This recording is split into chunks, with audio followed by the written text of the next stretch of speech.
Assalamualaikum warahmatullahi wabarakatuh.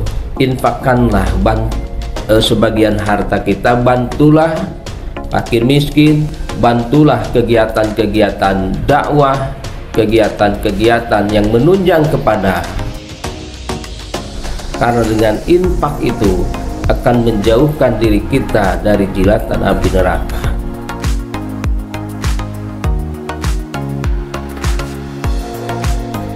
Innal hamdalillah nahmaduhu wa nasta'inuhu wa nastaghfiruh wa na'udzu billahi min shururi anfusina wa sayyiati a'malina may yahdihillahu fala mudhillalah wa may yudlil fala hadiyalah. Asyhadu an la ilaha illallah wahdahu la syarikalah wa asyhadu anna Muhammadan abduhu wa rasuluh. Wa ba'du.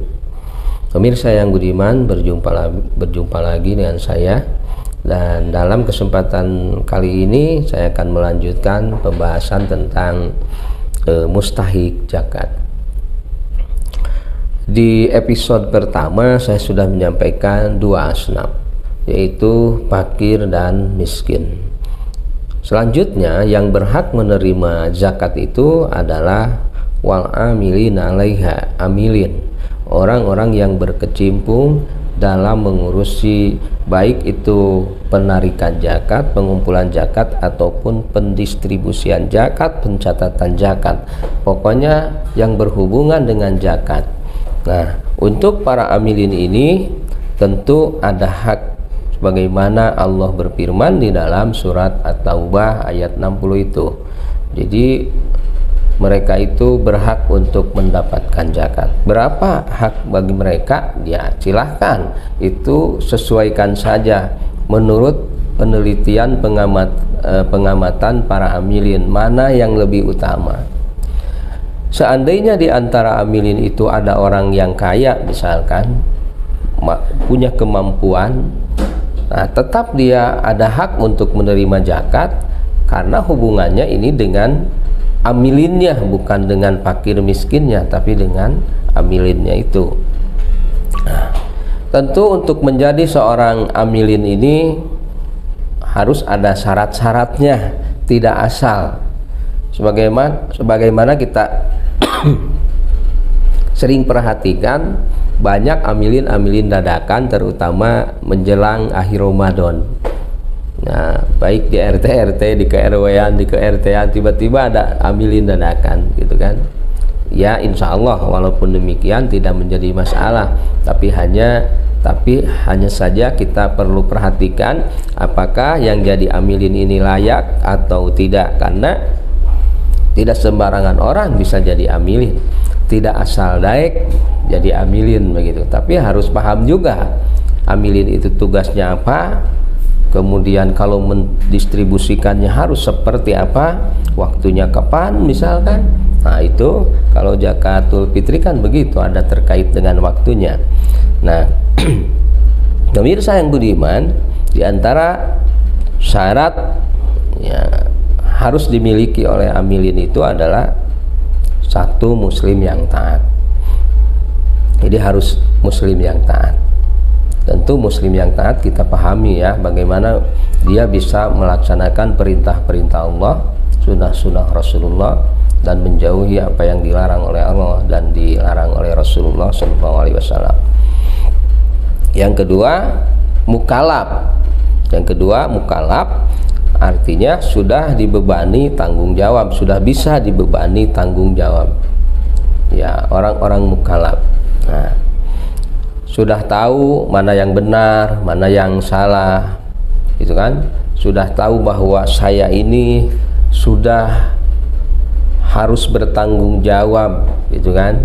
Dan sudah tahu mana yang harus dilakukan dan mana yang dilarang untuk dilakukan. Nah, kemudian yang ketiga, syarat menjadi amilin itu adalah jujur, amanah. Jadi amilin itu harus amanah. Jangan sampai ada idiom di tengah-tengah masyarakat kita, amilin tapi dalam prakteknya jadi ambilin gitu. Akhirnya yang seharusnya didistribusikan kepada fakir miskin dan yang selainnya malah habis diambil oleh ambilin itu, jadi ambilin itu. Nah, dia harus amanah. Berapa yang masuk dari zakat ini, terus dikeluarkannya berapa, harus jelas, harus amanah. Dan tentu unsur subjektivitas pun harus dihilangkan.